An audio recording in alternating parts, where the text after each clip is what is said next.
I am going to beat you into the living death.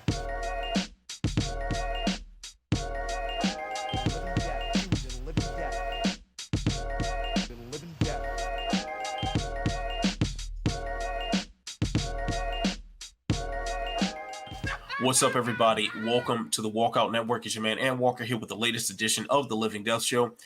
This is the first show of 2023, and what a more appropriate way to bring in the new year with an old friend, former colleague of mine at the Body Lock. Currently, he is one of the managing editors at MMA Junkie. My man, Matt Wells. Matt, what's going on, man? Good to see you. Good to see you as always, man. Glad to be here with you guys for the first show of the year. So let's get it, man. Let's get our floral arrangements ready. Yes, because Matt has arrived. All right. Now, of course, we've got. I need to change guys. shirts then. Damn. It's like the one time you don't wear a flower pattern right here. So, yeah, right? I mean, we are 100% shows with floral patterns. Like, that's just a thing we do. And I would have worn one of mine if I knew you were going to be so appropriately dressed. All right, there, cut. No. Wardrobe all right, let's go ahead and introduce two gentlemen who don't need an introduction on this channel, but we love them so much we do it anyway. First up is the jack of all trades, who has mastered them all, the senior editor of SureDog.com, and the big homie, Ben Duffy. Ben, how are you doing today? I'm doing all right. As usual, I am not wearing any sort of floral or greenery pattern. I'm wearing basic black because black is slimming, and I put on about 11 pounds in the last 2 weeks, and this seemed like an easier solution than eating less or getting on the bike. So that's what I'm doing. Well, I can relate. I've gained like 6 pounds, I think, over the holidays, and I'm ready to get back on the diet, get back in the gym, and burn this off.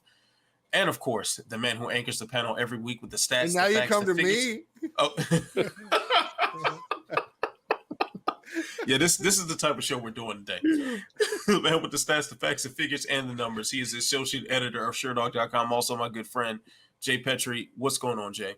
I don't have an accurate measurement of. Well, I stepped on the scale and I measured that I gained 4.36 pounds. But you know, we're all having fun here. It's a new year, new you. You know, these Hawaiian shirts are slimming. So what are you going to do? You know, stat of the week, last year's stat of the week was, well, yeah, it was last year's. And last week's stat of the week was very personal about vacation time. So this is going to be another personal stat of the week because there, you know, aren't events really that I feel like talking about much, except for the one that I had to talk about. 21 is the stat of the week because from noon on Friday until 9 o'clock a.m. on Saturday, I was on the clock.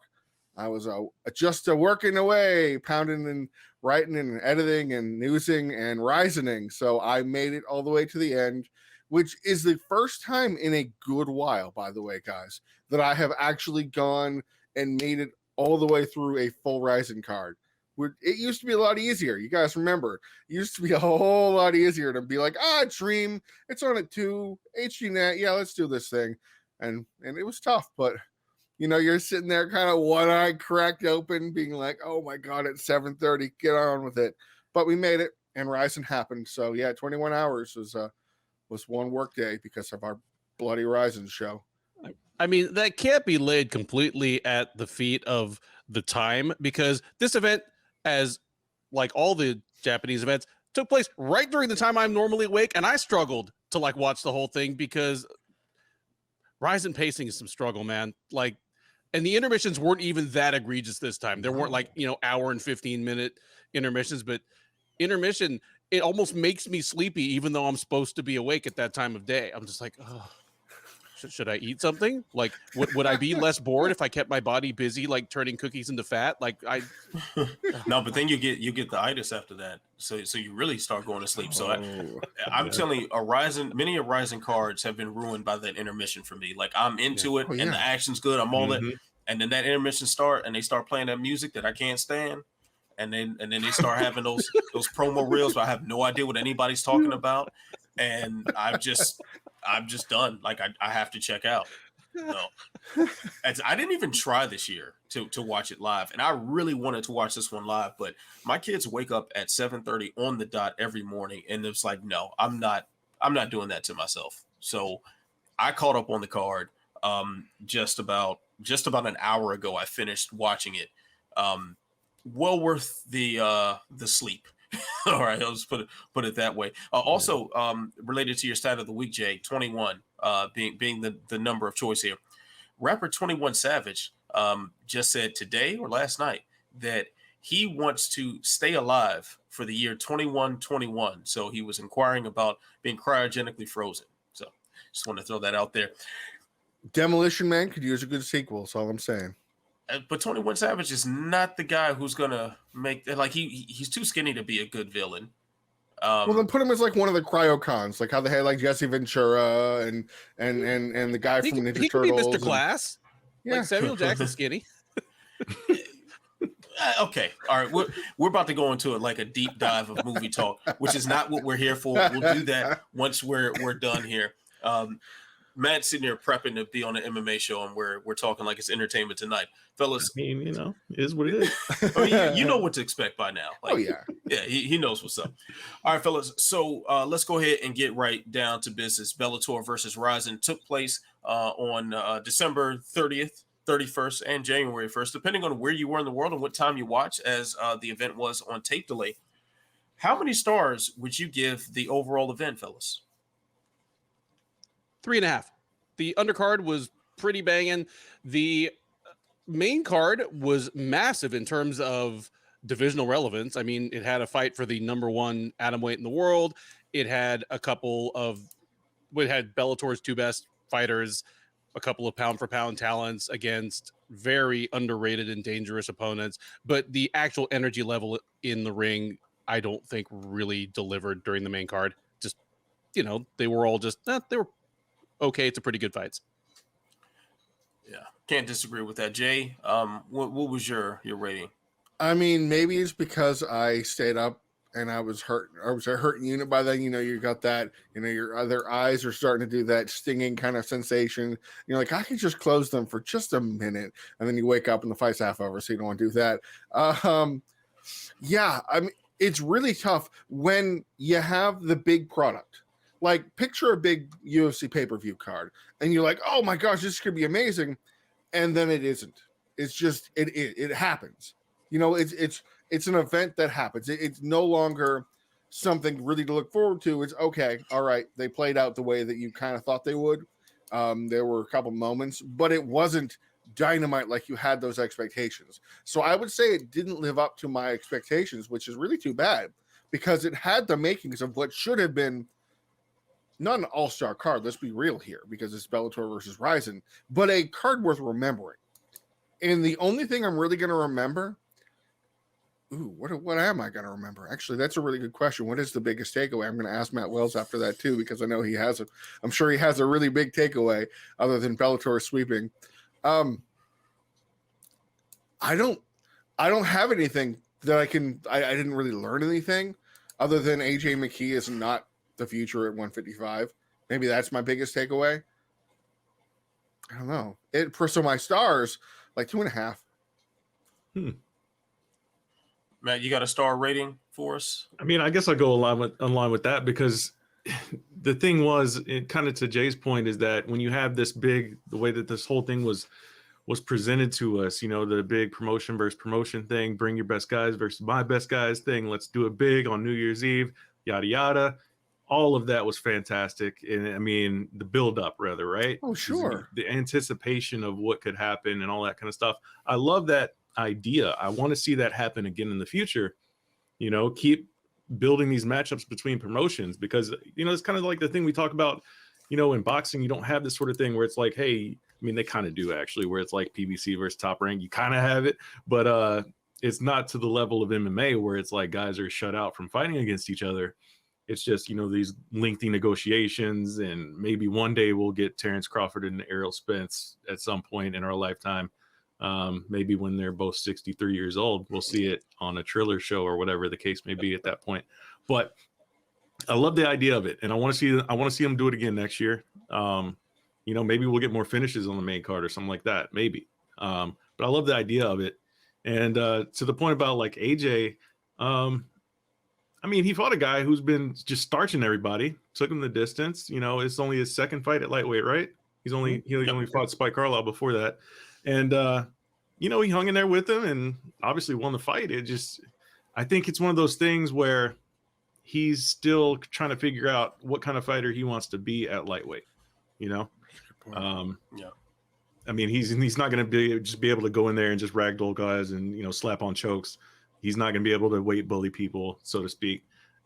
He's just got to figure out those little kinks and those adjustments, because there are big adjustments, man. Those are big body type differences. You know, 10 pounds is at that weight class from featherweight to lightweight is very, very big. We saw when Max Holloway went up, man. It's not a small jump, because there are some huge lightweights that make drastic weight cuts.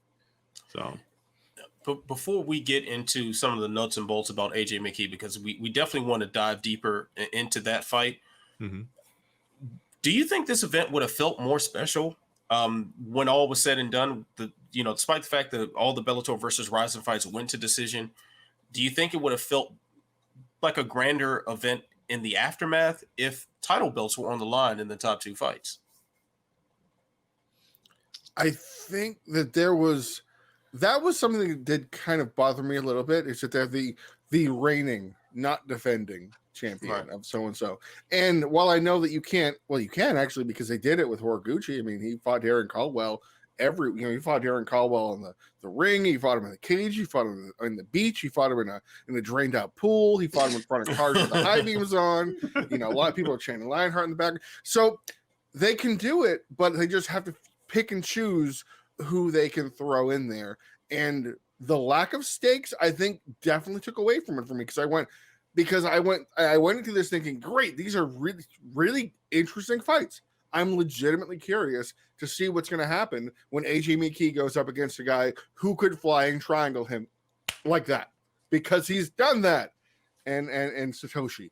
I was curious to see how Pitbull would handle a guy who would flying triangle him, because Clever Quick, he's done that.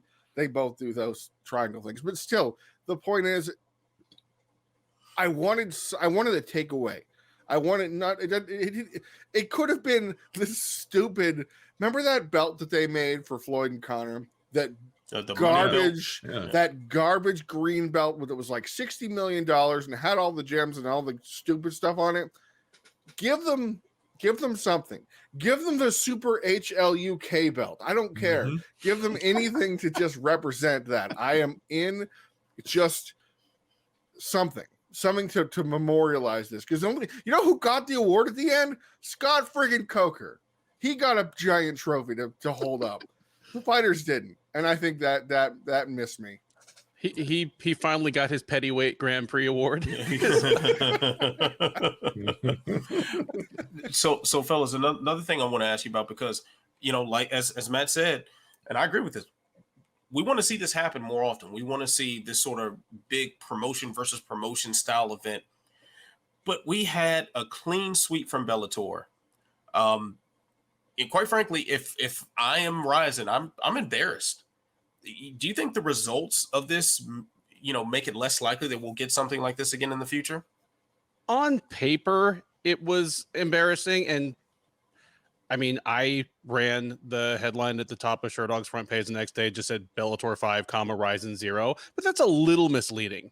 One of the quote unquote Bellator wins was Kyoji Horiguchi, who is probably Rizin's biggest star. Who has more wins in Rizin than any other fighter. Exactly. Like Rizin's signature star, maybe their best fighter.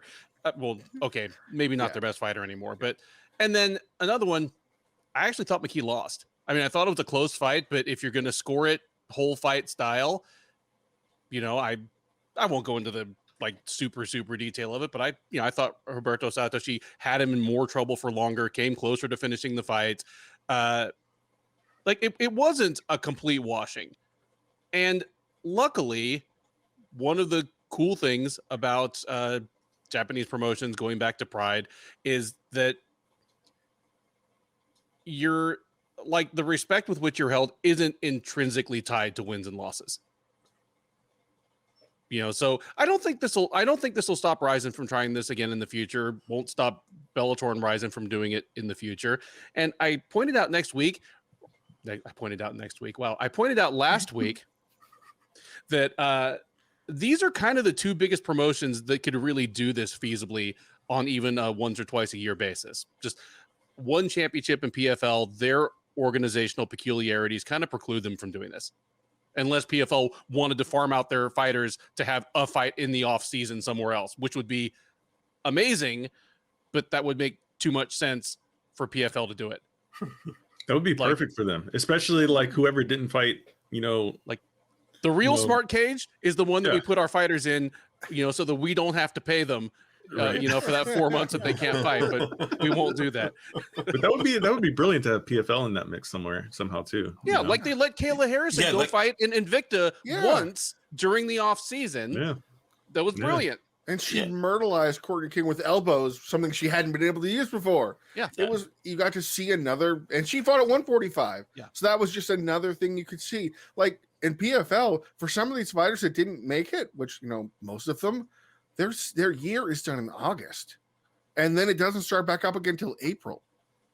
Yeah, it's a lot of downtime. It's a lot of downtime where you can be fighting and earning money and building, building more of a presence.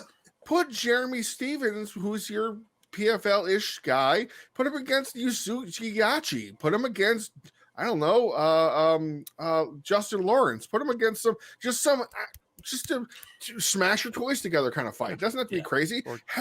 Dig up Takanori Gomi. What the hell? Let's do a different crossover. Do a one crossover. Put him against John Lineker since they weigh the same now. That's it.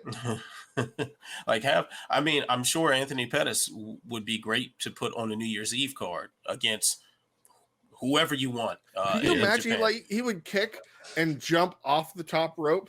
He's kind of pro wrestling style, and he comes down at an angle, and it's just so much that's left on the table if this doesn't happen again. That all the promotions not named the UFC can benefit a lot from having the eyeballs if you make the product easy to find. That's the fun part. That's the fun part. So gentlemen, let's move things along a little bit. AJ McKee gets his win over Roberto Satoshi, and close fight. Very interesting for me watching it because we saw both guys kind of got to do their thing throughout the entirety, and it looked like we could have seen finishes from either at different points. I say if that fight was a title fight, that was a 5-rounder, I think we're looking at Satoshi, being the victor and keeping his belt. What do we think overall about the performance of AJ McKee, who is, thought to be the next guy, period, in the lighter weight classes? I like what Matt said. Obviously, I already said I think McKee probably lost this fight, but it was super close, and I don't claim to be an expert on Japanese-style scoring, so if somebody wants to tell me that, no, McKee won, I'm fine with that. But Matt said that McKee needs to figure out what kind of fighter he wants to be at 155. I like that a lot because whatever he decides he wants to be, if he wants to be the next Anthony Pettis and just kind of make his mark with moments of breathtaking offense that nobody seems to be able to stop, that's fine. Or if he just wants to leverage his physical tools and change his body composition and become a super grinder, he could do that as well. He is a ridiculously talented fighter, one of the most just preternaturally talented fighters we've ever seen. And that's mixed with having been brought up in MMA basically from childhood. I mean, he's 27 years old. Like, one loss and, an iffy decision, do not mark the end of the line for him. He could still go down as one of the greatest pound for pound fighters in the history of the sport, one of the greatest lightweights in the history of the sport, but he's definitely got some stuff to take back to the drawing board. I'm concerned about how he's going to look after round 3 in a lightweight fight. I was concerned in the Spike Carlisle fight. Granted, Spike was, Spike gassed himself out in the first round. He gassed himself out in the second round. He gassed himself out in the third round. So Spike isn't the best. Carlisle gasses out brushing his teeth, dude. Spike Carlisle isn't the best bellwether when he's gassing himself out with wearing a giant, a Roman gladiator uniform and holding a giant cross and going, yes. Oh, wait, no, it's Diego Sanchez. Any of those things that Spike can do, that's not good. I'm with what y'all were putting down before. If this were a 5-round fight against Satoshi, he would have lost. He would have. I think he probably would have gotten choked out. I think he would have gotten finished in that fight. And yes, granted, he's going against a submission wizard in Satoshi, who, by the way, had never fought into the third round as a professional. And Satoshi was the guy who looked more fresh. You know, that says something. That's like, you know, you put against, you know, one of those glass cannon types, a Derek Minner. Well, you know, the type of the first round or bust kind of fighter. And this show has now been banned by the UFC. Whoops. So anyway, I'm actually less keen on McKee's prospects because there's not a lot of wiggle room in Bellator's 155-pound division. You either make him fight Patricky, the you know, we got Matt the Greater with us. We got Patricky the lesser lightweight, or we got Ben Henderson who can put a pace on a guy and can do 5 rounds without batting an eye. He's a 7-round fighter.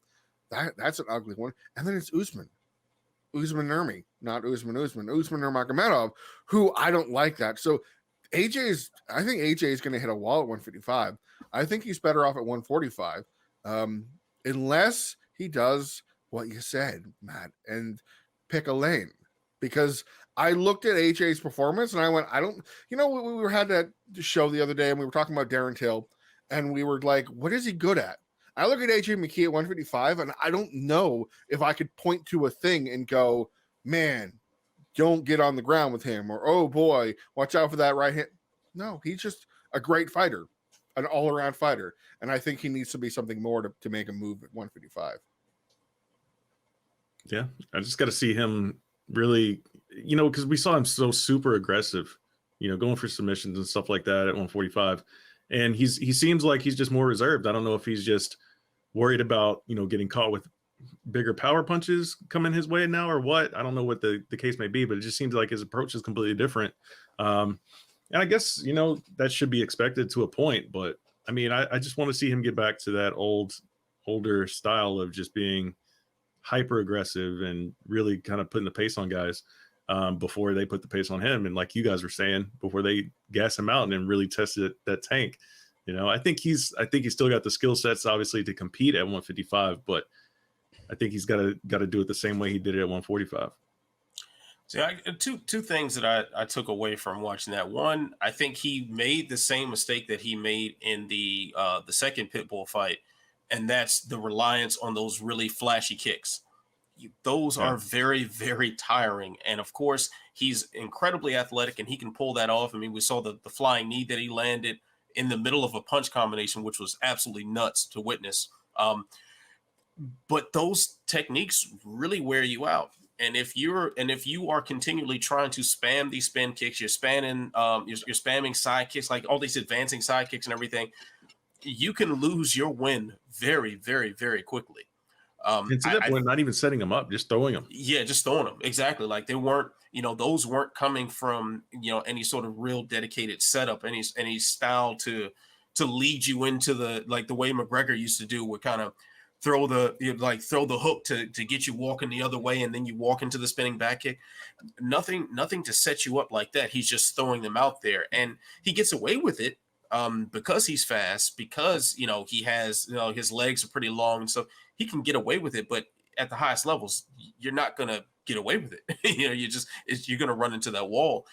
Also, I think fighting in a ring really threw him off on the ground. Like there were times where I think if you put these two gentlemen into the Bellator cage, I think when it gets to the ground, if they're near that fence, McKee does kind of what he wants. We could see him, I think in one sequence they had to be reset as they were like kind of leaning out the ring. Yeah, they had to be pulled to center. Yeah, had to be turned around. Yeah. I felt like McKee was trying to wall walk at that point, like just instinctually hit his back, knew he was near the edge of the fighting surface, and tried to wall walk, and there was no wall there. No, instead you got like an inspector sticking your leg back. Yeah, he's got some guys shoving him on the shoulder. Yeah. So I think that if he were more adjusted to fighting in the ring, that would have gone differently. If he were more settled into his approach at 155, or even just settled into his body, maybe that's the approach he takes, because like Max Holloway, he just went up to 155 as a tourist and didn't take the time to put on the right muscle mass and to get acclimated to the weight. So there are a number of different factors here, but I do think that if he goes back to the drawing board of what he wants to do in each weight class, this could bode well for him. This could be a very good learning experience. And I wouldn't want to say he's lucky to come out with a win, but it could have gone either way. So he should have been for a belt. He was lucky that he fought Satoshi. Satoshi's not a striker. That's like his seventh discipline, of all the things he's studied between, the whole, he's got a wild story. If he had, I'm trying to think of many buttoned up strikers from 155 at Bellator. If say they had fought it a year ago and it had been Michael Chandler would have iced him. So I see a more composed, measured striker giving McKee a really hard time. But Bellator's 125-pound division is, I don't think I could name all the 10 people in it. And that kind of says something. When Ben Henderson's number 3, Peter Queally, yay. Do you really want to see AJ McKee fight Peter Queally? And where are you going to put him in Ireland and have him beat the Irish guy? And then everybody goes boo. And then they throw stuff in the cage and then you're done. Sydney Outlaw, Gachi Robotinov, who fought in the beginning of the card. There's just not a lot of things that make me go, yeah, I want to see that fight. Tawfiq Masayev, Ben Henderson. I want to see the Ben Henderson fight. That actually sounds. Yeah, Ben Henderson against anybody, I'm down for it. It's no matter what. It's always fun to watch him. I actually disagree with you a bit on that, Jay. I think he'd have an easier time with a striker. Being the naturally smaller guy, being as fast as he is, speed beats power, a lot of times. And I think he would put that to practice as long as he was not wasting strikes with a lot of the flashy techniques that weren't set up properly. That's why I see that approach against Dave. Maybe he had that approach because he's like, well, what is he going to do? Take me down? Whoop de friggin' do. Yeah. So maybe there was that going into it. He was more measured than he was in the second Pitbull fight. Well, the second Pitbull fight, that was, I feel like that's an aberration. That was like somebody just banging on a video game controller for the first 2.5 rounds. It was just randomly pressing X and O and square. I think I just want to see what's next. And I wish this, like I said, I wish this was for belts, because we'd get the rematch in Bellator. And then, depending on the results of that, then we get the rubber match. Oh, yeah.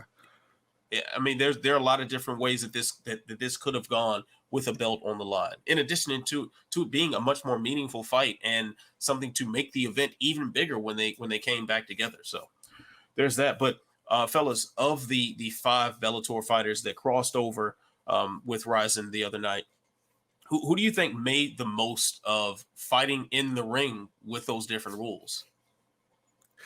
I'm going to cheat. I'm going to cheat very much. And Ben already knows what my answer is.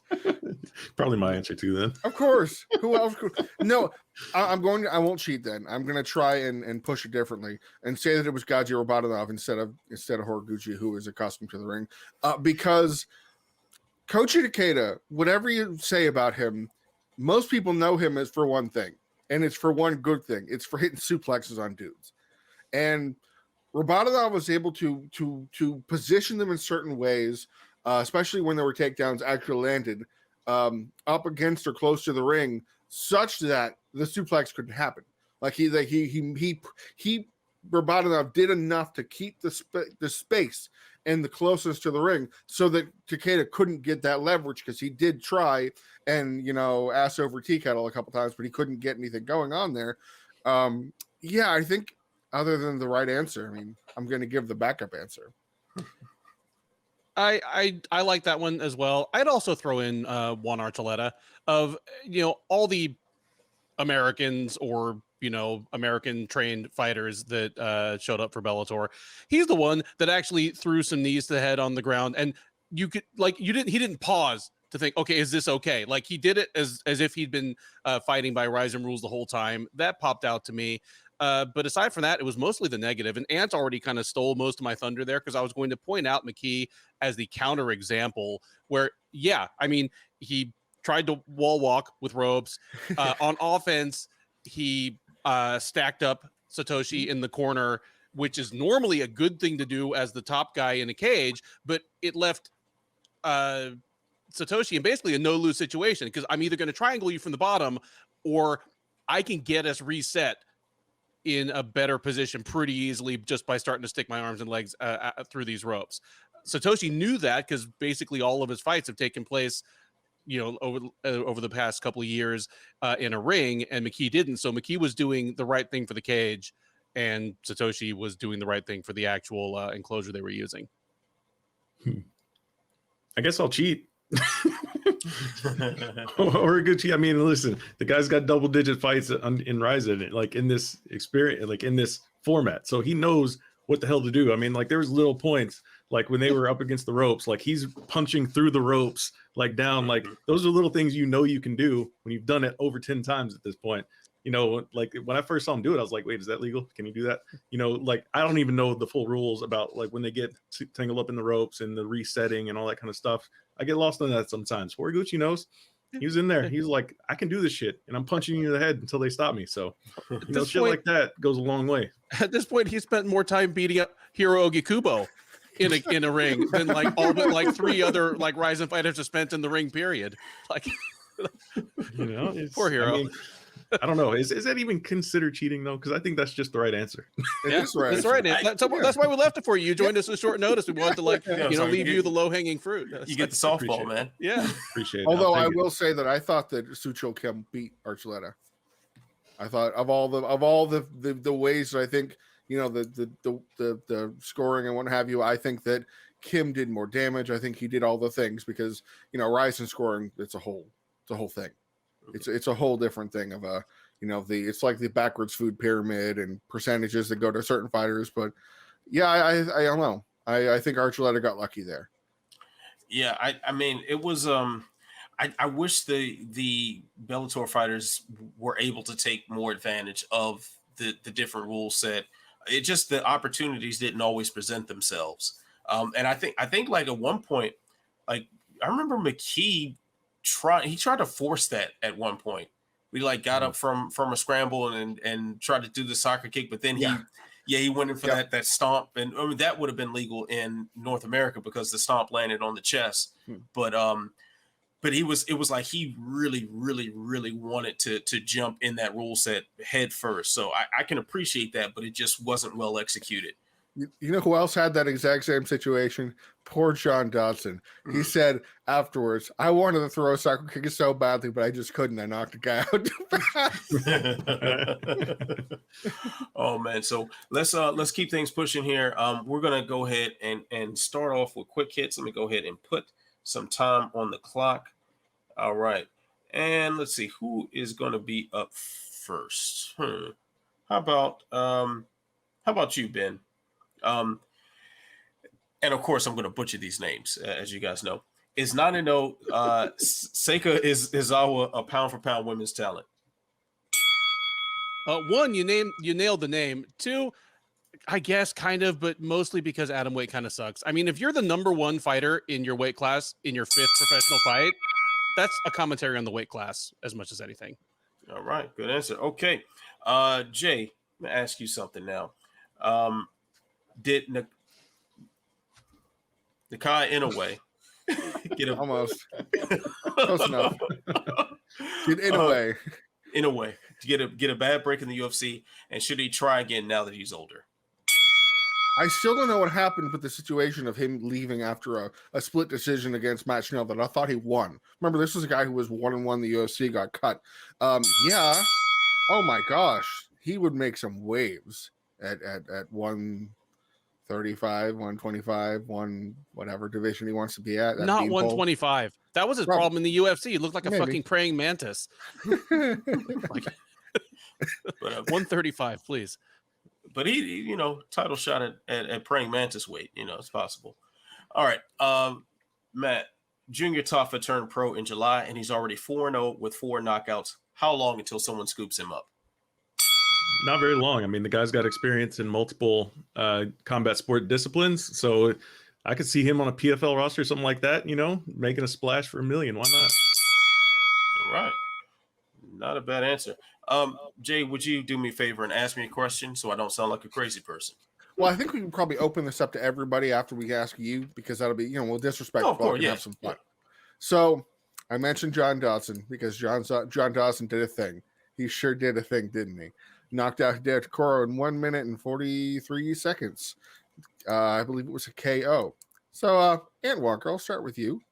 What did you make of John Dodson's performance? I think he did what he was supposed to do. Like, this was a guy that he should have beaten with his level of athleticism and with his opponent's recent losing streak. Sounds about right. All right, so let's go ahead and open the discussion. I'm going to put a minute on the clock, and we're probably going to completely ignore it. Let's keep talking about John Dodson. And in fact, let's sneak some Johnny Case talk in here too. Yeah, let's do it. Ben Duffy, please take it away. John Dodson is the most frustrating fighter in the history of mixed martial arts. Wow. He is the most frustrating fighter to watch in the history of mixed martial arts, because about once every 5 fights, he will do something that makes you go, why don't you do that every time? And he's not the kind of fighter that just the wheels fall off and he makes some horrible defensive blunder and gets lamped. He's not that fighter. He's just a fighter that for some reason, sometimes he just will not do anything. And that's what made his performance on New Year's Eve so impressive and encouraging, but at the same time frustrating, because you can't judge this based solely on the outcome. Yes, he knocked his man out in like a minute, but I was already impressed that he had approached it with a sense of urgency, because after the first time he heard him, in that split second, I was like, okay, this is the part where John Dodson backs off, grins, and turns a cartwheel and tries to like slap high five to a man instead of just finishing the goddamn fight. Then instead he finished the fight. I mean, at that point, even if he'd run just straight into like a Pete Sell versus Scott Smith counter and lost, I still would have been like, that was a great John Dodson performance because he tried to win that fight. I would have liked that better than him just happening to win a crummy split decision. So between that and, as Jay points out to me, since otherwise it doesn't exist to me, his performance in BKFC last year, Dodson has now knocked out 2 people in a row, across 2 different disciplines. And against all my own better judgment and everything I've learned in 20 years of following the sport, I am excited for the next John Dodson fight, and I'm not happy about it. 6'2" John Dodson, by the way. 6'2" John Dodson would basically look like Surreal Gone with too big of a head. It'd be like Baby Huey Surreal Gone. Just like... Yeah, I wonder if like getting knee, like that flying knee to the groin to start the fight off, just put an instant bit of meanness in him. Is it really flying if it hits John Dodson in the cup? I mean, it only cleared the ground by about 13 inches. Good point. But both guys were like 3 feet tall, flying in comparison. Well, let's not get this twisted. Hideo Tokoro has fought at heavyweight. This guy, Tokoro, has fought in more weight classes than any person in the sport that I'm aware of. Like, he has fought all of them.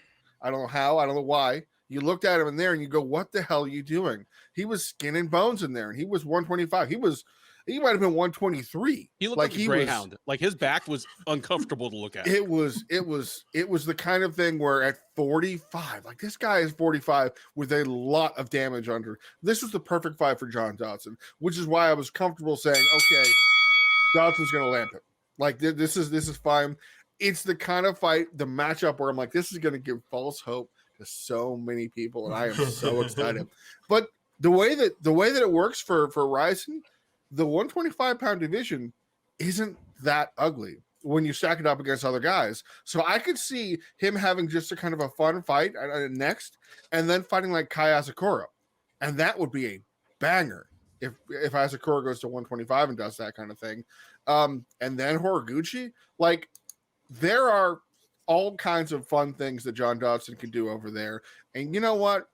Good for him. I hope he goes out there in April and fights like a Ren Hiramoto and knocks his block off and does a flip cartwheel, and everyone's like, oh my gosh, John Dodson's the real deal again. And that, like, this is his first win streak since like 2015. And it's not even a real win streak because like the first fight was in BKFC. He did. Yeah. Cisco Rivera. He beat him. Right. Yeah. But still, John Dodson. Who wants to speak out for Johnny Case? Don Johnson. I like Don that. Johnson. John Johnson. John Johnson. Don Johnson. John Johnson. Wait, he wasn't the guy who ran Candyland. That was Leonardo DiCaprio, right? Oh, you guys didn't watch Django Unchained, huh? Okay. All right. It's been a few years. Yeah, That joke fell flat. Matt, please say something to save me. Johnny Case. Or John Dodson. Or John Johnson. I would stick with the John Dodson, man. Because let's talk about, I guess, the competition that he was losing to, and some of those reasons why, like Ben was talking about, like why he kind of froze up. Like, what are you gonna do against Merab? You know, like Merab's just a monster. He's just an absolute. He's one of the most intimidating fighters in the sport right now, right? Like, and you're a guy like John Dodson, and that speed that you attack guys with, like when you can't do anything with it, like you're gonna freeze up. So as long as you keep him away from those type of guys, and there's not too many of those guys out there, John Dodson can win titles in these other organizations. Like, let's just book it already. Make it happen. All right, so fellas, let's go ahead and keep things pushing here. I think it's time for the greatest title segment in all of media history. I'm not surprised, Mr. Falcons, will we share something that surprised us or ironically did not since we last met. Matt, I'll stick with you. You will retain the floor. What is your I'm not surprised, Mr. Falcons moment this week? I'm gonna go with kind of a change of scenery for a former title challenger in the UFC, Sara McMann, heading changing scenes. That kind of caught me off guard there. I thought she would hang around. She has been trading wins and losses, but you're always just a couple of wins away, especially for somebody with her and her resume. Like, she doesn't need to do much to get back to another title shot, especially with the way the division's been playing out and everything like that. There's always need for a title challenger, it seems, right? But I do like the change of scenery for her because, again, she's going to another place where it's going to be 1 or 2 wins and you're right there in for the title, if not getting a title shot right off the bat. So it's going to be interesting to see for how it plays out. I am curious to see, especially with a potential Cyborg fight right there. Let's see what happens with it. I'm here for it. All right, sounds good. Ben, what's your I'm not surprised, Mr. Falcons moment this week? Well, in talking about AJ McKee earlier, Matt mentioned huge lightweights that make drastic weight cuts. That is my very clumsy segue into talking about the unexpected retirement of UFC catchweight champion Damir Ismagulov. Ismagulov recently had his incredible 19-fight win streak. I think the last 5 or 6 of them in the UFC. He had it snapped just a couple weeks ago. He didn't look terrible. Like, he looked like his usual self, just a massive weight bullying grinder, but he cited health issues for walking away from the sport at age 31. I don't know what those specifically are, but if he's really done, certainly one of the most quiet, understated contenders of his level to pass through high level mixed martial arts in a while, for all the reasons you would think. He fought kind of seldom. He was not a terribly charismatic figure. His fights were like watching paint dry. Oh man, I sound like I'm burying the guy. I'm trying to be nice. I mean, he was probably the best 161-pound fighter in the UFC. Peace out, Damir Ismagulov. I hope his health issues are resolved by no longer having to try to make the lightweight limit. All right. Good one there. Jay, what's your I'm not surprised, Mr. Falcons moment this week? I really, really wanted to talk about Rafael Lovato coming out of retirement, but there's so many questions about how he was cleared to compete because of the serious, life-affecting brain issue that made him retire to begin with, and the questionable who cleared him to compete. Oh, it was some doctor in Japan. Cool. That's fun. So instead, I'm going to talk about somebody else who is calling it a day, sort of, not really, kind of. I don't think we touched on this last week, and if we did, cool. We're going to do it again. Bigfoot Silva. Bigfoot Silva is 43 years young. He's saying goodbye to the sport of MMA. Let's be clear. He's saying goodbye to the sport of mixed martial arts. This is a guy who beat Fedor, beat Arlovsky. He beat Travis Brown in that smack about fight that y'all can remember. He got fed to Cain Velasquez, and then he got fed to Cain Velasquez again. Anyway, he had quite a career. A lot of wins, mostly at the end. Knockout losses was very tough to watch, especially as he moved from promotion to promotion. He's 43 years young right now. The good thing, he had surgeries. He had a tumor removed, so we're hoping for the best. However, here's the caveat. He retired specifically for mixed martial arts. Other sports that remain include kickboxing, include boxing, include hardcore boxing, include bare knuckle boxing, include kick fighting, include kicking only, including grappling, including combat jiu-jitsu. All of those are still on the table, and he's probably going to keep fighting. So I guess fighting. At least... Oh, there's Muay Thai too, and then there's Foxy boxing. There's Foxy boxing. There's Foxy boxing for sure. Yeah. Lingerie fighting championships. Lingerie fighting championship. If you can find some lingerie phone booths sufficiently large for him. Yeah, like enough fabric to get some car jitsu, and you're gonna probably put him in like a Mini Cooper and see what happens. Just saying.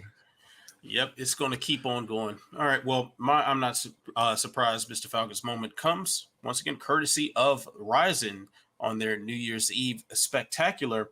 They brought out Manny Pacquiao for an announcement that he, in 2023, will be stepping into the ring at Rizin with the promotion allowed to choose his opponent. So, I mean, it's official. Pacquiao, he just got off of some exhibition against some martial arts guy. I forget the guy's name, but I mean, this is now the official beginning of the Mayweather Griff Tour.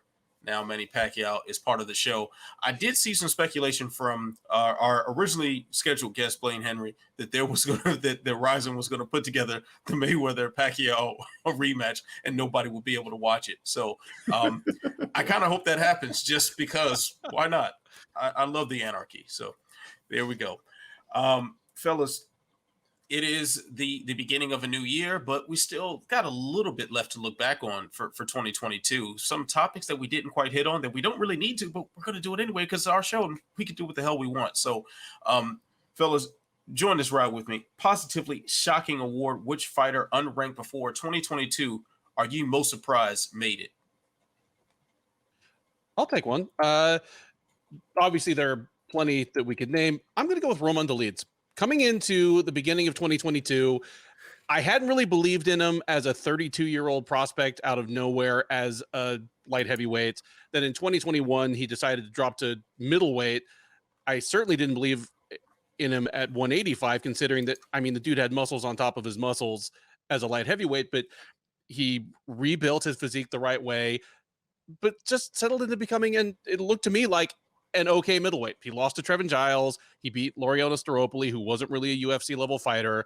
My expectations for him were super low coming into 2022. He was mostly famous, for kind of the salacious reasons, but instead he went 3-0 with 3 nasty finishes, and he looks like a for real contender in the wide open 185-pound division, and that's about as unlikely an arc from non-contention to contention as I can think of in the sport in 2022. It's a really good one. That was going to be the one I was going to pick. So I'm proud of you, Ben. I am going to go up a weight class into one that I still don't believe it. He's not ranked anymore because he lost in October. But the sheer fact that this fighter was ranked among the UFC, I think it was like number 13 when he capped off, or maybe even higher. I need to check in on that. Dustin Jacoby. This is a guy who was cut from the UFC back in 2012 when they did the 2 when you're done. You lose 2 and you're out kind of situation that they have since abandoned. This is a guy who fought a World Series fighting 1. He got beat up by David Branch, I think, future champion. Went over to Bellator, lost to King Mo, and went over to I think after Bellator he retired from MMA and went over to kickboxing and did not too badly. Ran into Alex Pereira. In one, that was the kind of the tough thing. He started miserably. He ran into Alex Pereira. He ran into Daniel Ilunga. It was a really tough sledding. And then he went on this run. and he started beating dudes, and he started knocking them out. Wayne Barrett, he knocked out Wayne Barrett a couple times, and then of course he ran into Simon Marcus, and what he can do. Simon Marcus is legit. But he won a Glory tournament and won a title shot, but didn't win the championship over there in Glory. Came back in MMA and did the thing. I'm going to have fun. And he joined a little group called Sparta Combat League, who is currently famous for their one-night events, where it's a one-night 8-man tournament where the first round is boxing, the second round is kickboxing, full fights, and the third fight is MMA. And then you're the champion of Sparta Combat League. And he won that, and he beat up, everybody's favorite Cody East before getting signed by Contender Series and joining the UFC. And he won a couple fights this year, Michelle Oshechuk and Dan Dallin Jung, to get ranked. I no way would I have thought Dustin Jacoby would be a top-ranked UFC fighter anywhere. So yeah, he's my guy. Matt, who's your most surprising fighter that got a ranking this year or last year? I guess my choice for the Alex Pereira award will go to Drew Dober for me personally, because he had a rough year. I don't recall if he was ranked after the Makhachev fight or before it. I was trying to find that just now, but I could not find it. But yeah, he had two losses. Lost to Makhachev, obviously, a champ now, and then Riddell, and then he came back with a vengeance this year, man, or last year. Now Jesus, it's just a couple days into 2023. I gotta say last year. So yeah, last year, 3 wins, all finishes, looked amazing. The dude looks like the next, Michael Chandler type of fighter, right? He's going to go in there. He's going to be exciting. Not terrible on the mic either, right? So it's just going to be one of those things. He creeped towards the bottom of the rankings recently, so we'll see where he goes from here. But I think he's going to be one of those guys very soon. If he puts together another year like this, obviously he'll be in that, knocking on the door of the top 5, if not there already. One of those guys that we can consider to be among the elite, but he's got to do it again this year. He's got to put together another strong 2, potentially 3 wins in that tough lightweight division. So that's going to be my guy, my choice again for the Alex Pereira award that we're discussing here. Drew Dober's always been like the guy that's kind of been around and puts on a good performance here and there, but he just never seemed to break through. And this might have been, 2022 might have been the year he broke through to some degree. So curious to see what next year has to offer. On that note, my Alex Pereira award for the year of 2022 goes to Alex Pereira. Yeah, there it is. I think I mentioned this a bit last week, but like I thought that his entrance into the UFC was going to be a colossal failure. Like I was totally convinced of it. I figured they're going to match him up, to get some buzz around his name for the first couple of times. He gets a couple quick knockouts, and then if they fast track him to a title shot, Izzy ices him. Or he gets stopped by some wrestler and he gets neutralized and outpointed, and it's a really boring decision, and that's just kind of going to be the end of Alex Pereira, being brought into the UFC with the sole purpose of dethroning Adesanya. Well, I was wrong. I was really wrong. I still haven't quite recovered from Sean Strickland choosing the game plan he did. But like I really had flashbacks to like Gokhan Saki, like a kickboxer with the same level of credentials, maybe even more so credentialed, if you look at his overall career. And he ended up coming into MMA and falling completely flat, despite having like one really spectacular knockout. It was just failure after failure at that point. So I kind of thought that's the trajectory we were going to go on. But, with the benefit of, helpful matchmaking to get him there and getting fast tracked, and just that the fact that he just seems to have that thing over Adesanya. He is now the champion despite starting 2022 completely unranked. So that is absolutely amazing, fellas. Next award, we're going to pound behind the barn. Phrasing, which fighter found themselves on the worst end of a beatdown last year? I'll dive on this grenade here real quick. It's not going to be the one you expect, but that's okay. because I have some blame to dish out, and it happened a long time ago. I'm actually surprised it happened this year. Back in February at Bellator, Aviv Ghazali, who was like 6-0 with 6 quick finishes, like tapping everybody, heel hooks, Kimura, Anaconda, RNC, armbar, like just running game on everybody. Goes up against a guy named Bobby King. Nondescript. He's pretty good, but okay, cool. He's just kind of in there. And you're like, oh, it's going to be a test for Aviv. We're going to see what happens. Well, Bobby King goes out there and just, he hits him with a steel chair. He hits him with he basically grabs Kevin McDonald and hits him over the head with him. Just absolutely shellacks Aviv Ghazali for 5 minutes.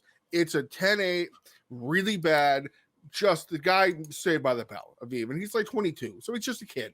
He's undefeated and everything. So the second round is about to start.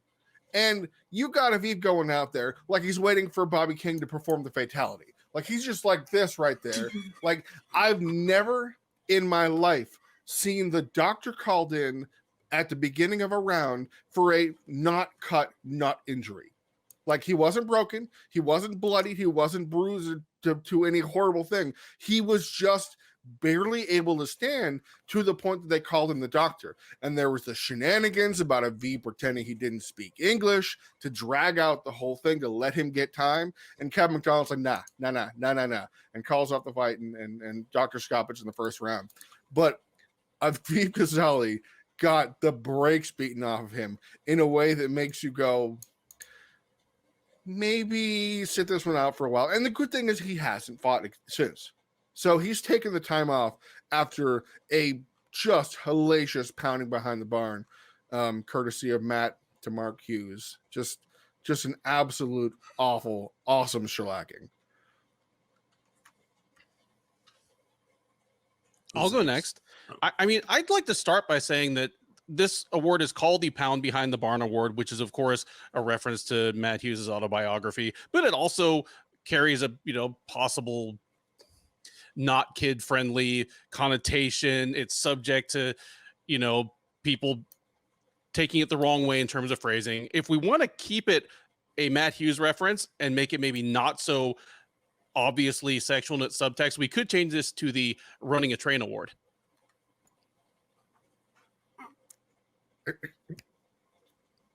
I'm going to go with Phil Hawes versus Deron Winn. There were worse beatings in mixed martial arts this year. I mean, we closed out the year with Rainier de Ritter just getting absolutely destroyed by Anatoly Malakin. This was a bad beating, but it was especially bad to me because it was a horrible mismatch, obviously. Like, I feel bad saying it, but Deron Winn versus any UFC middleweight is it's a bad matchup, especially one who's a great wrestler. But all of Wynn's possible routes to victory were not going to work. So sending him back out for the second round was just an exercise in futility. And there was an easy built-in excuse to call the fight because he had a horrible cut. So it might not have been the worst beating of the year, but it was the most pointless beating of the year to send him back out for that second round. It was just kind of a bummer. I'm mad at that. Matt, what's on your beatdown of the year list? It's kind of in that same vein, right? Where it wasn't necessarily the worst of the year, but for me, it was one that this fighter went out there and was like, "You're not on my level, kid. You got lucky the first time." And I'm talking about Amanda Nunes in the rematch against Juliana Pena. She went out there and put on a clinic, and she did exactly what she said she was going to do. She told us at media day, she said, "I'm not going to finish her. I'm going to fuck her up for 5 rounds." She did that. And sitting cage side for that, it looked like it was like, a white belt sparring on their first day against, somebody just in there playing with their food. Literally the lioness playing with their food is what that felt like for 5 rounds. And yes, there were people that were out there like, oh, well, why didn't you just finish the fight? Whatever. Like she said she wanted to make a point that I am better than you. And to say that you want to make that point is one thing, but to actually go out there and execute it in that fashion, in a title fight, in the biggest stage on the UFC, to prove that I am the champ, I am Amanda Nunes, you can't fuck with me. And then go out there and do it. And to the point to where everybody's like, nah, we don't want to see a third one. Yep. We don't need to see a third one. Like, that is perfect right there. Yeah. Is if Nunes had just gone out and lamped her in 2.5 minutes, we'd probably have seen the third fight. Yeah. But no, you by making it tedious and obvious and just brutal. There's nothing you can do to hurt me, kind of thing. Mm-hmm. Yeah. Like this wasn't a train wreck. It was just like watching a steamroller like flatten asphalt. And like, it was like the crazy part was the simpleness of her approach of the stance switch blew Juliana's mind. She was like, what? She's like, what do I do with this? And Amanda's just in there just like, ha ha ha, I had this trick. So that's the one for me. Yeah, that was pretty savage. I'm very tempted, of course, to go the obvious one, which I think would probably be like RDR getting annihilated in One Championship. Like that was horrific beatdown to the point where I'm going to say this again. Someone tried to stop that fight early. Someone rang that bell 10 seconds or so before the actual timer ran up to try to save that man's life. But I'm going to pivot to one of the fights that shouldn't have happened. Wasn't the most as far as damage was concerned, but it was a total outclassing. And that was at UFC 281. Aaron Blanchfield over Molly McCann. Just complete annihilation on the ground. Like there was literally nothing that McCann had to offer. And just like the pointlessness of that match, and what a blown opportunity. They're trying to build up McCann to be a star, and they're in New York City, which has shown time and time again that Irish fans will come through to support fighters, and they put her on against a buzzsaw who proceeded to buzzsaw through her body. So and happened to be from the tri-state area. Yeah. And it was like, wow, let's divide the crowd some more. Like, yeah, good job. So yeah, that's going to do it for me on that one, just because, RDR is too obvious. All right. So Lee Murray Award, who was the recipient of the biggest robbery 2022. I guess I'll go and get it out the way. I mean, since it's the one I think that should be on the top of everybody's mind, would be the Paddy Pimblett and Jared Gordon. Yes, no, agree, disagree? I'm with you on that. Go on. I think that's the one for me. There were a few close ones. Santos Shevchenko comes to mind as well, but Paddy and Gordon for me was insane when you heard these scores being read. You're just like, you got to be kidding me, man. Like, to even going by the criteria for me, like especially in that third round, I mean, at some point, the people that say that Paddy did enough with the dirty elbows, the short strikes in close when he was pinned against the cage. Yeah, Jared landed a couple of strikes as well in those situations. But at some point, for the people that are like, oh, grappling is a change of position, at the same time, that person is putting you in a position that you don't want to be in for minutes on end, and you cannot get out of that position. That has to score for that person at some point. I don't know if you even want to put a timer to it. Like after a minute, if you can't get out of that position, that should be a point in this guy's box over here. If you do it for 4, that's got to count for something too. So to say that Paddy landing like 2 or 3 short elbows wins him that round is just ridiculous to me. And then he gets reversed at the end and all that kind of stuff. Like, come on. For me, that was the most craziest decision to hear being read out of the 2022. Matt, I'm gonna keep going down that train because that's the same one for me, and it goes in not just with the score of the fight and how things played out, but how the staff of the UFC was acting throughout this. It's that the commentary team seemed to try to swing so far in Pimblett's favor during clear exchanges where he's getting just dusted. The fact that I wasn't even thinking that there was going to be a possibility that there was going to be any trickery on the scorecards until I heard someone, I want to say it was Anik and Rogan talking about how close the fight was. And I was like, what? Oh no. And instantly I just said, oh no, they're about to pull the bullshit. And then sure enough, the bullshit comes. And then to have Dana backstage not acknowledging that the bullshit came and trying to make everyone else think that they were crazy for scoring this fight the other way and lopsided the other way too. that was a total screw job. That is the robbery of the year, because I felt like it was an institutional robbery. And you take that for what you interpret it to be. Ben, what was your robbery of the year? I mean, that's an obvious one. I scored that fight 30-27 Gordon, and I have a tough time justifying more than one round for Pimblett. Obviously, you could mention Sean O'Malley versus Petr Yan as another one.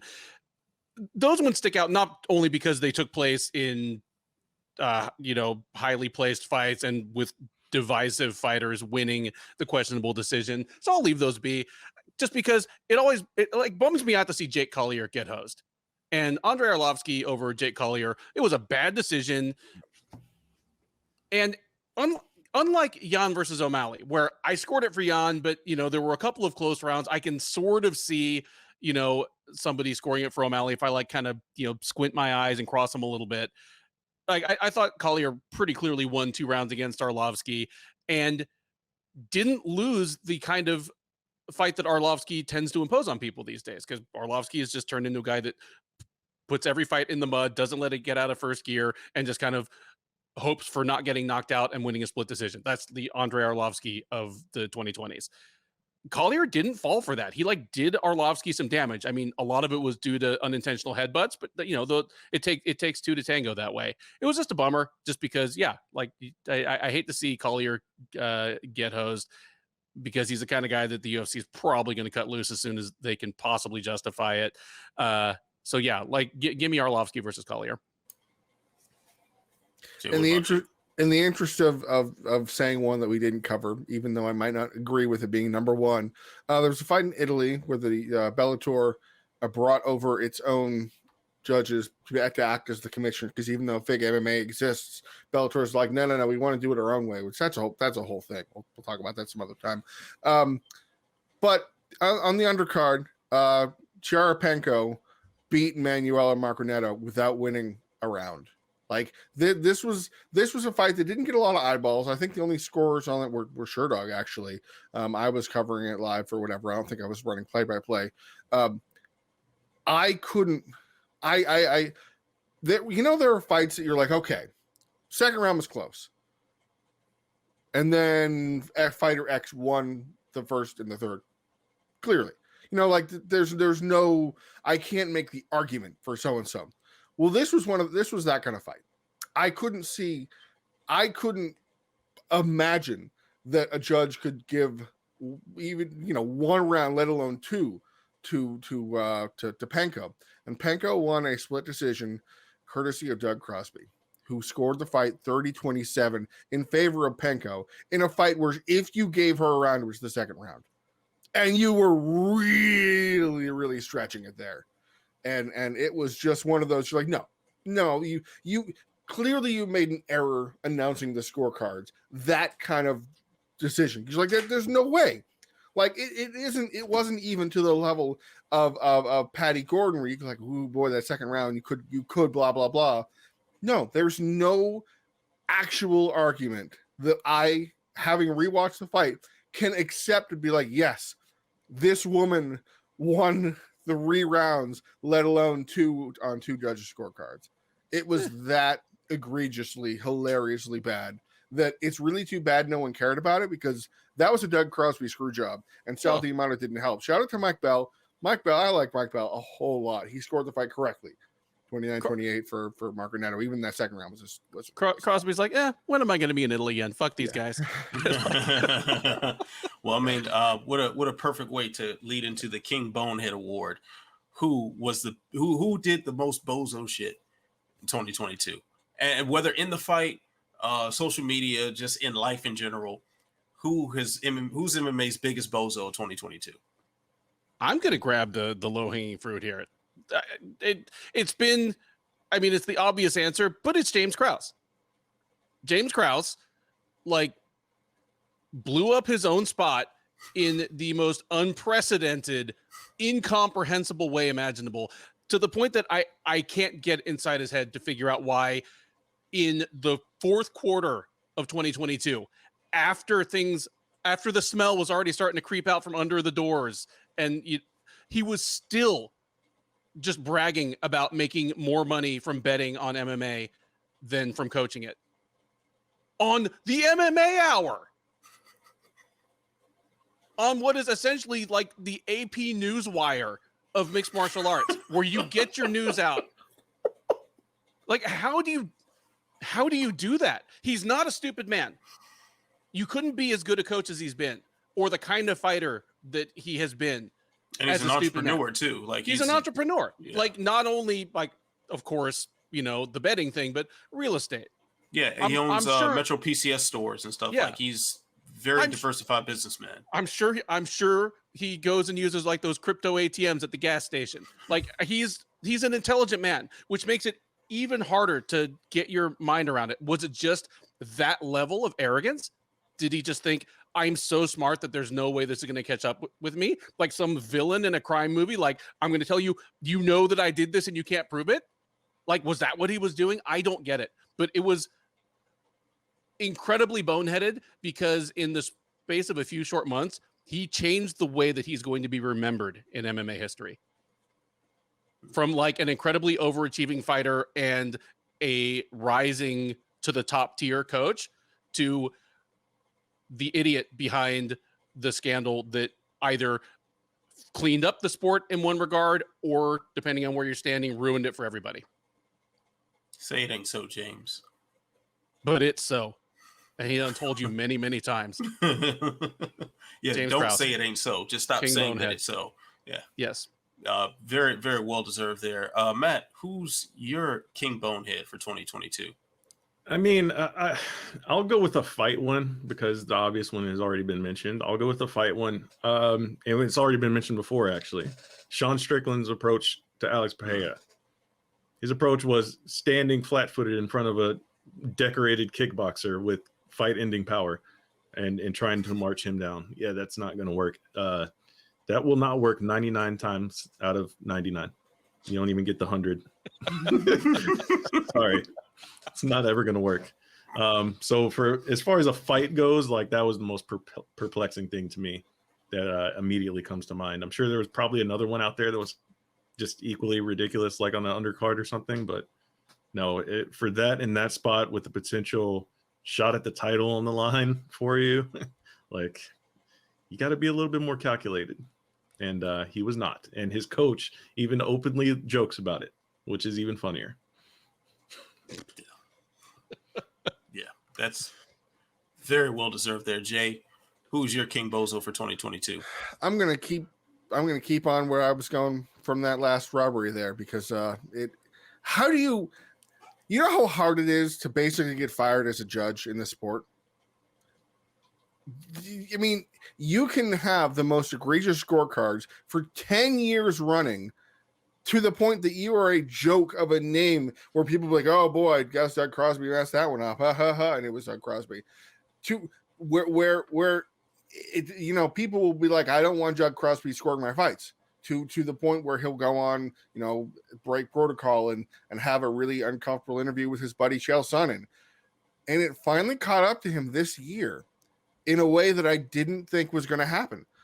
And it's not because I'm throwing shade on the ABC or the commissions that license these judges, because I know the pool's not entirely deep, and I know that experience matters. And Crosby's the kind of judge that he's the kind of professional that proves that experience does not equate with expertise in a field. When he is asked to explain how to score, and when he is asked to break things down, and like Eric Nixit came out and said, yeah, he was at this judging seminar thing, he was telling us, saying what he was saying was completely nonsense. It was backwards and different than what the other professionals were saying. So for all of that to come together as a head, because of the decisions that he weighed down in the back-to-back events in Bellator and the UFC, is shocking, because all you had to do was shut the hell up. Because honestly, what dug him his grave was going and talking on Chael, because that kept the story alive. If he had not said a word, it would have been eventually forgotten. Maybe Andy Foster would have actually gone down and pushed that memo and made that memo into regulation. Says that, you know, if you're scoring an event or judging an event in this area, you can't be this far away that weekend. Maybe. But that's a ramification that would apply to everybody. It wouldn't be targeted to Crosby. Now we got Mike Mazzulli having to say by name judges. That's like going to the principal's office in the judges world. Like there are so few instances where you can see judges disappearing for problems. And this is one of those things where Doug Crosby, he's out. Like, major camps are going to demand that he's not allowed to judge their fights. Imagine like, Mike Jackson or Greg Jackson or Javier Mendez or any of those coaches said, we don't want this guy judging our fights. That's a lot of fighters out. And that means you can't have it. So it's just the worst possible thing you can have for a judge to be somebody that's being talked about. So you are my bonehead of the year, Doug Crosby, because the last thing we need is your name in our mouth. I know that we're like running up against time, but can I add one little note to that? Please. As you did last year, I went to the Association of Boxing Commissions MMA judge and referee training. I did the one in Austin. I don't know why Matt Wells wasn't there. I'll ask him next time I see him. But we'll talk to him. We'll get him. You're making too much money now. That's probably it. I mean, well, I don't know. I mean, at any rate, Mike Mazzulli was there, and he talked to everybody there, and it was 5 or 6 well-known referees, and then 40 or 50 hopefuls, and me. The unloved media guy.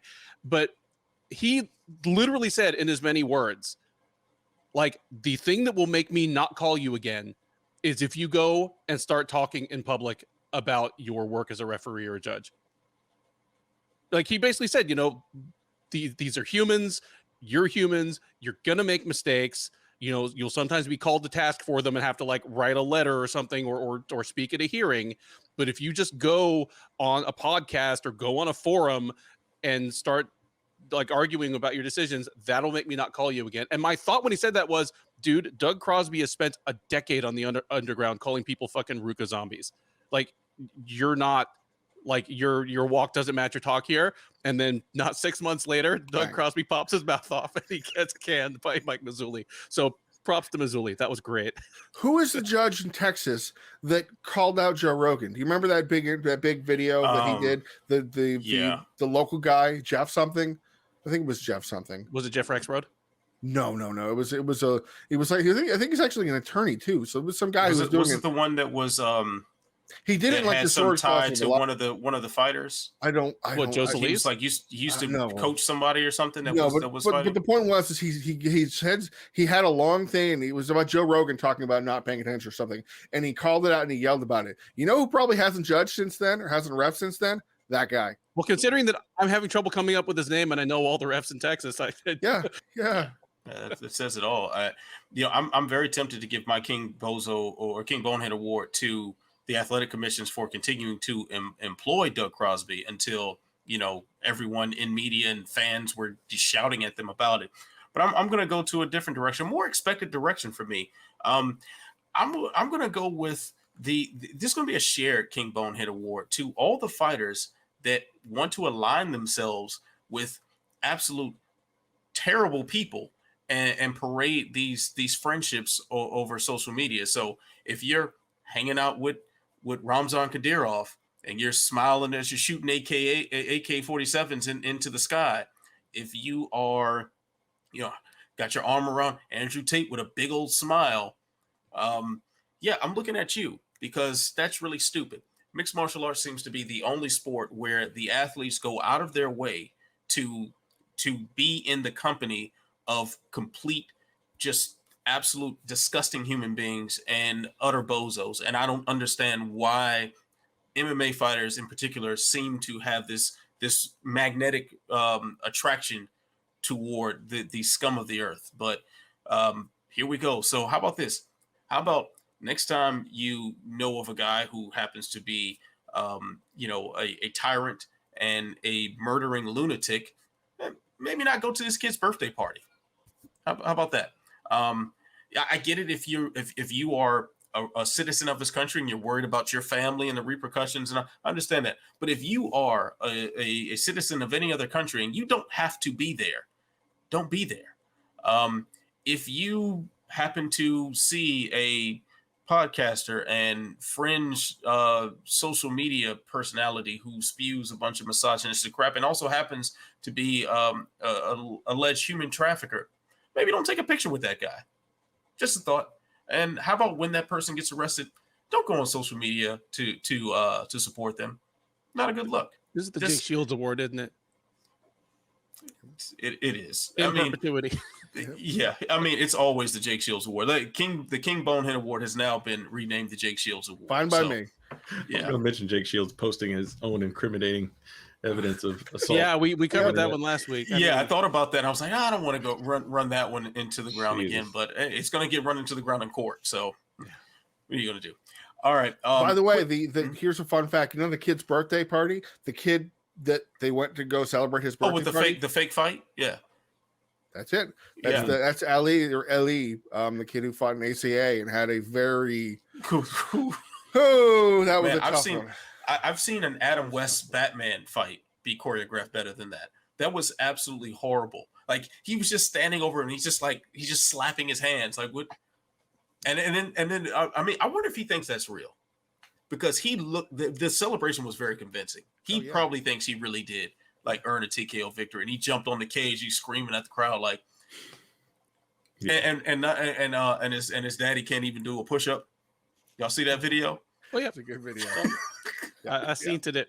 Well, he was struggling, boy. There was some quarter push-ups. There wasn't even. That was terrible, and the crowd just sitting there, just like, you did that. You did that. All right. The judge's name was Seth Fuller.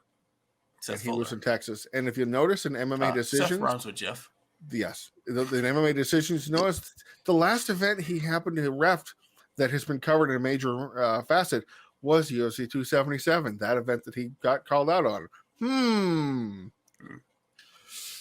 Anyway, it says a lot. All right, fellas. So we'll wrap things up with some more quick 2023 predictions. Hit or stand. Jake Paul boxes an MMA fighter that we like this year. Hit. Stand only because I don't like many MMA fighters. I was waiting for that answer. We're starting to run out. Somebody was going to say that. Good one, Ben. Yeah. Matt, hit or stand? Hit, I guess.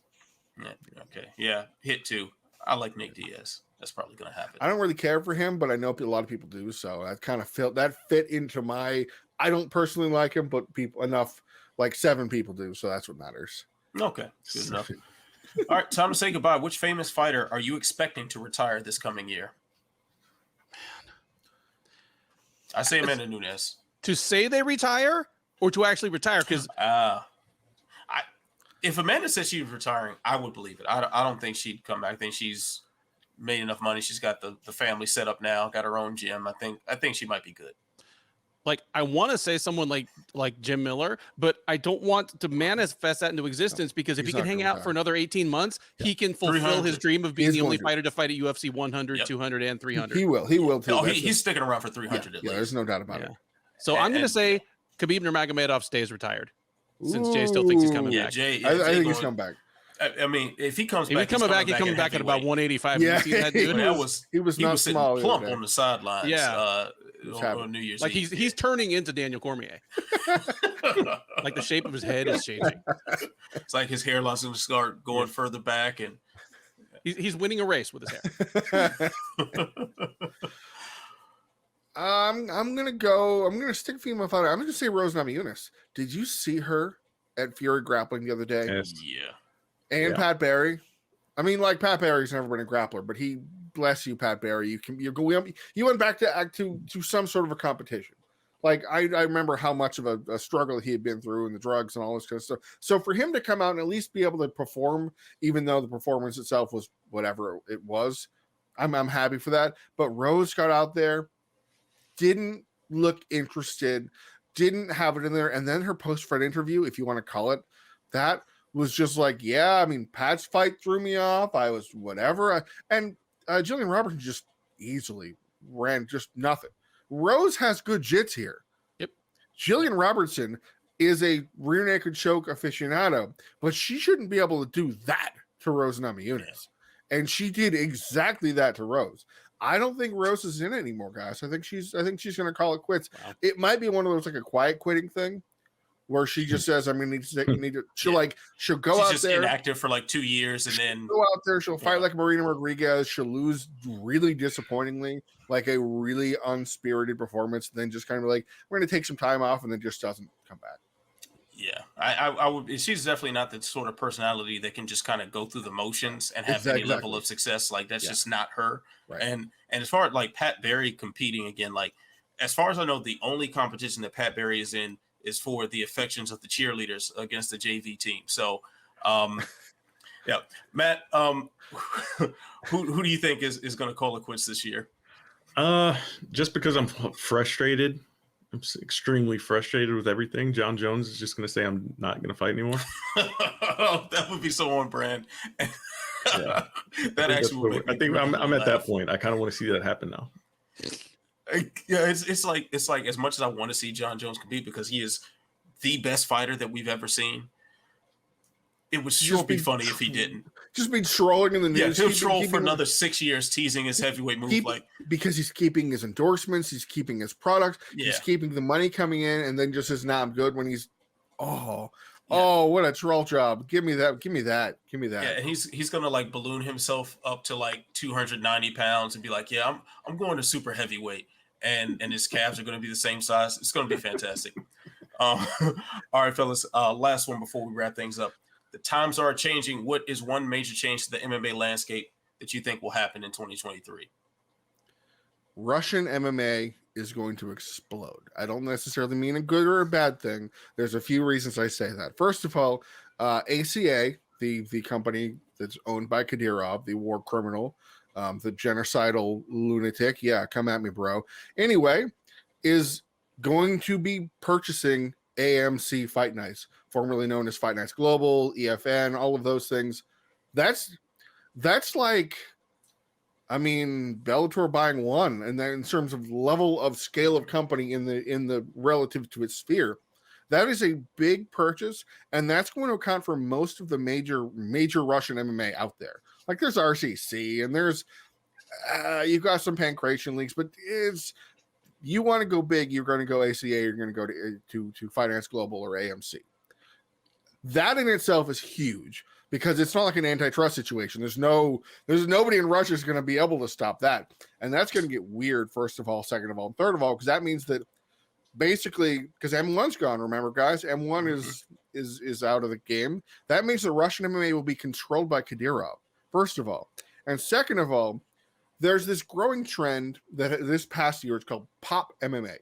Pop MMA, which they make it like half TikTok, YouTube spectacle and a half fight. Like there's like stare downs and everybody's pushing each other. Like Mike Perry was on there and he pushed some Russian guy. That's half of what they do. Is they have talk shows where they push each other around and then they get in a fight. It's all tape delayed. The rules don't matter. They make it up to make it more exciting. It's crazy. Like the Shara Bullet guy who's coming over had 5 fights in that company called Nash Jello, in which they said, we're going to limit grappling to make fights more exciting. Well, that's not MMA. Is blowing up in Russia. So it's going to be that or Kadyrov MMA. And that makes Russian MMA, which is the pipeline to what we're starting to get in the UFC, going to get real weird. Yeah. Not exactly the most comforting trend that's coming up. Matt, what's your one major change that you see happening this year? I don't know. I guess it's more so of wishful thinking because wasn't there a story recently? I've kind of forgotten over the past couple of weeks because I've been kind of tuned into the holidays, focusing on that. But wasn't there an announcement that came out where the classification of MMA fighters has been like picked up again by one of the members of the U.S. government, and they're looking at that again. The Ali Act is being the Ali Act may be coming to MMA.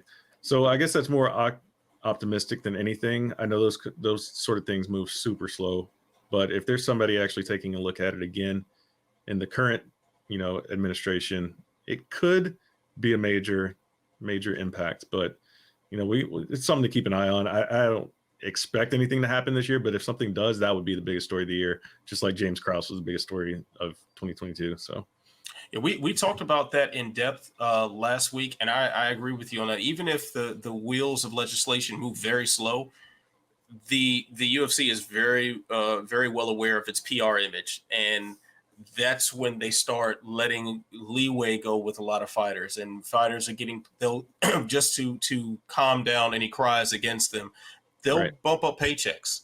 They'll let a Francis Ngannou walk without a fight and go off and box or do whatever. Like, they'll start letting certain things happen. And, I don't know if you guys remember this, but the rumor was that the reason why McGregor was able to fight Mayweather, that what started this, was that he got his California boxing license, and that was going to challenge sort of the legislation around mixed martial arts. By him being a licensed boxer, a promoter couldn't tie him down. So he was finding a way, a legal loophole, to get what he wanted. And the UFC just said, instead of this PR mess, let's go ahead and just let him do this and collect some money. That's a good one, Matt, because even if that legislation does not go through, if it's coming close to going through, if it's a major discussion around it, the fighters will feel the effects, probably immediately, I'd say. Any other, Ben, your major change? I was actually going in the direction Matt was, where I don't think it'll get passed, but extension of the Muhammad Ali Act to mixed martial arts will at least be brought up in the Senate, by the end of 2023. And that will either lead to it actually passing or, again, scaring the UFC into some drastic action. And there's no longer the buddy who can kind of snuff that out in the White House. Right. That's the thing. That's the big thing. To kind of, I don't want to get into the weeds on this or anything, but I mean, if fighters are paying attention to this as they should, now is the time. I know they're not, but if they should, we've seen the efforts come and go, but there seems to be actual traction now in the areas where it really, really could actually make significant change. So for all the fighters that I always see on social media complaining about X, Y, and Z, when an association would fix X, Y, and Z, play ball. God damn it. It's so frustrating seeing it, almost on a weekly basis, somebody complaining about something that would be resolved if there was an association in place. So just, I mean, all the pieces are right there. Just put them together. Jesus Christ. Mexico. I'm kind of sticking in line with that. I think as some of this legislation becomes more of a reality that the UFC has to face, and simultaneously this whole betting thing with James Krause, the walls are closing in these different facets. I think Zuffa or WME or whatever name on paper owns the UFC is going to start relying on things more like the slap league, leaning in more to gimmicks, especially if Russia is going to be such a big pipeline for talent, and that's controlled mainly by an organization that allows a lot of the foolishness to go on. I expect the UFC to lean into that as well. I would also expect for the celebrity boxing thing to become something that's more on the UFC's radar in some way or another. And I think as far as mixed martial arts itself, the fighters in the UFC, I would expect the Contender Series to become an increased pipeline for talent. And that's right. Because didn't they find a way to pay them less than the normal 10, fight 10. contracts? Yeah, 10. Yeah. So I think that's just going to get bumped up a notch. They also did say that they were this starting this year was going to be on TV. Oh, it's going to be on ESPN this year. Yeah. So I would expect these quote unquote developmental contracts to be given out a lot more. And under these developmental deals, they won't actually be getting paid by the UFC. Therefore, they won't really be UFC fighters, but they'll be in the UFC filling out cards for a lower rate. That's what I see happening in 2023. So on that bright note of positivity, that will do it for this edition of the Living Death Show. Huge thank you to my man Matt Wells for jumping in at the last minute and doing a fantastic job as always. You can find his work on MMA Junkie, and you can probably find me on Twitter harassing him about complete nonsense, because that's kind of what I do to my friends. And of course, you can find Jay and Ben on Sherdog.com. You can see my work on MMA On Point. Remember, like, subscribe, share, tell a friend to tell a friend, tell that friend to tell 10 more friends. Stay beautiful, stay positive. Let's have a good year, fellas. Stay sexy. See you when I see you. Peace.